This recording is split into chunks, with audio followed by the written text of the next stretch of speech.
জয় হিন্দ বন্ধুরা, আমার রান্নাঘরে তোমাদের সবাইকে স্বাগত জানাই। আমি এখন করব মহা শোল মাছ। তো মহা শোল মাছের জন্য আমি যা যা উপকরণ নিয়েছি আমি সেগুলো তোমাদের সবাইকে আগে দেখাই। এখানে আছে 4 পিস মহা শোল মাছ। তো এখানে আমি এই মহা শোল মাছগুলোকে ভালো করে হলুদ লবণ মাখিয়েছি, একদম পুরো একদম ভালো করে লবণ টবণ হলুদ হলুদ দিয়ে মাখিয়ে আমি 15 মিনিট মতো রেখে দিয়েছিলাম। তার এটার সঙ্গে করতে গেলে আর কি কি লাগবে আমি বলছি। এখানে এরকমভাবে আলু কেটে নিয়েছি, তার সঙ্গে লাগবে অল্প কুচা পেঁয়াজ, এখানে আছে পেঁয়াজ বাটা, এখানে আছে লঙ্কা বাটা, এখানে আছে আদা বাটা, আর এখানে তার সঙ্গে থাকবে কাঁচা লঙ্কা। আর এখানে মশলার মধ্যে আছে এখানে হলুদ, জিরার গুঁড়া, আর এখানে লঙ্কার গুঁড়া। তো চলো আমি রান্নাটা শুরু করি। এখানে তেল গরম হয়ে গেছে, তেল আমি আগে গরম বসিয়ে দিয়েছি। তো আমি একটা একটা করে এখন মাছগুলোকে ভাজা করে নেব।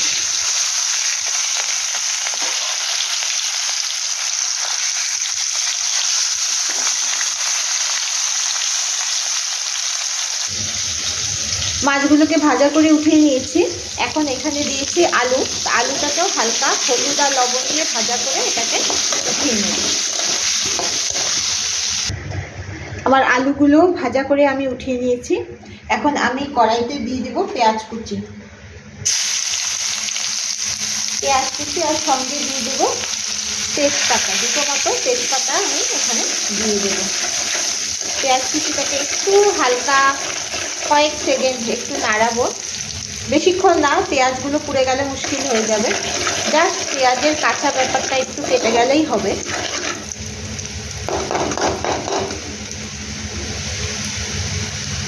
পেঁয়াজটা ভাজা আমার হয়ে গেছে। এখন এখানে দিয়ে দেব পেঁয়াজ বাটা।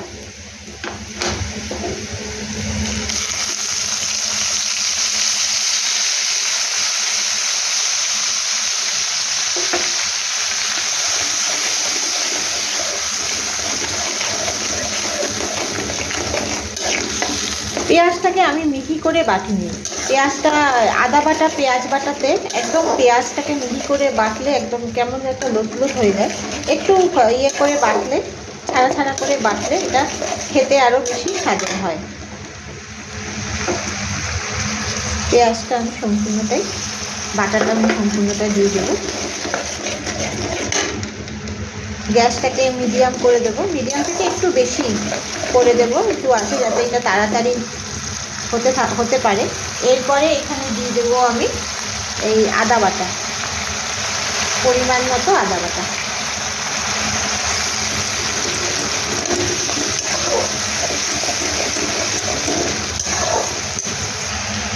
এরপরে দিয়ে দেবো এখানে আমি লঙ্কা বাটা।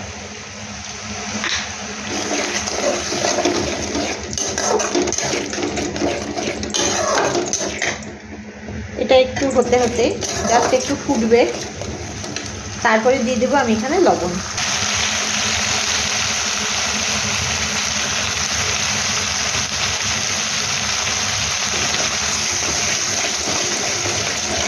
স্বাদ অনুযায়ী লবণ কতক্ষণ করবে সেটা বুঝে তোমরা এখানে দিয়ে দেবে। দিয়ে এটাকে একটু কষাবে 1 থেকে 2 মিনিট। 1 মিনিট মতো কষানো হয়ে গেছে। এরপরে এখানে গোলানো আছে হলুদ, জিরা আর লঙ্কার গুঁড়া।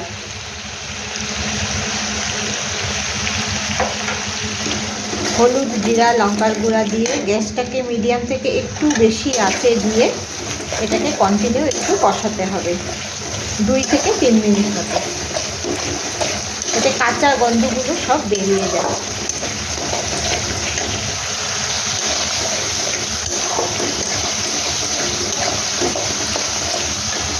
দুই মিনিট কষানো হয়ে গেছে। এখন এটার মধ্যে আমি চিনি দিয়ে দেবো। চিনিটা একটু মিষ্টি আমরা বেশি খাই কিছু কিছু রান্নায়, মাছের এই ধরনের রান্নাতে একটু মিষ্টিটা বেশি নিই, আমরা বেশি খাই।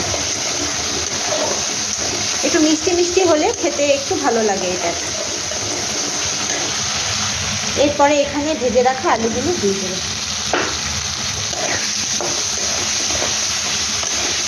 দিয়ে আবার একটু কষাবো।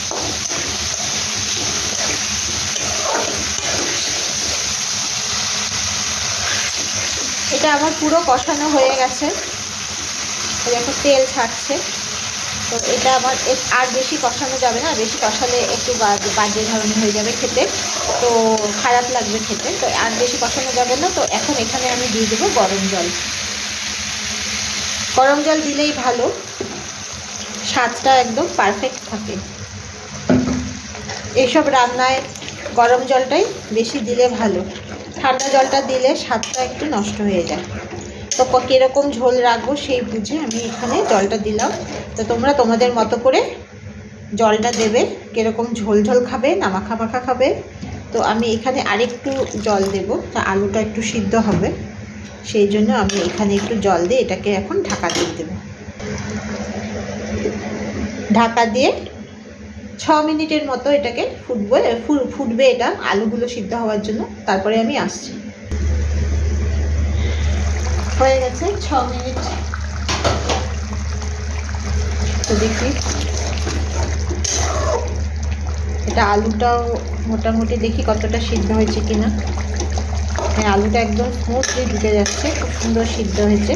এখন এটার মধ্যে মাছগুলোকে আমি একটা একটা করে দিয়ে দেবো। মাছগুলো আমার সবগুলো দেওয়া হয়ে গেছে। উপর দিয়ে এরকম লাল কাঁচা লঙ্কাগুলো চিড়ে দেবো, তার উপর দিয়ে অল্প জল দিয়ে ঢেকে দেবো। আমার সম্পূর্ণ রান্নাটা হয়ে গেছে, আমি নামিয়ে নিয়েছি। আমার রেসিপি যদি ভালো লেগে থাকে তোমরা লাইক, শেয়ার আর সাবস্ক্রাইব করে দিও। আশা করি তোমরা সকলেই ভালো আছো। আজকের জন্য টাটা।